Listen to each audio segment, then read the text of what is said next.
যুবদলের সদস্য সচিব সাদাত হোসেনের সাথে প্রতারণা করছিল।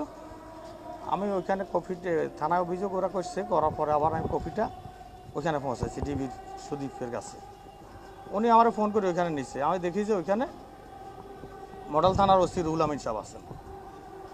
ওনারে আমি বললাম যে এমনি এমনি আমি তো ওই দিন গেছিলাম থানায়, কেন গেছি কি আইলে এইভাবে মামলা করার জন্য, আপনি তো ছিলেন না, অভিযোগ দেওয়ার জন্য।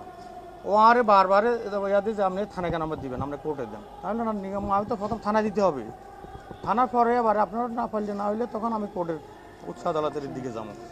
কিন্তু আমি আগে উনি এক পর্যায়ে প্রচণ্ড হুমকি দমকে দিচ্ছে, তারা দেখি নিব আর থানায় যেন না যাই। থানায় মামলায় কোর্টে করি অন্য সংস্থার কাছে, টিভি ওই সংস্থার কাছে যায় না, আমি দেয়ার আছে দিব, নিলে নিবে নাইলে নাই। উনি আমাকে দেখে নিবে টিভি বলি খুব হুমকি দমক দিচ্ছে। তখন আমি বাধ্যই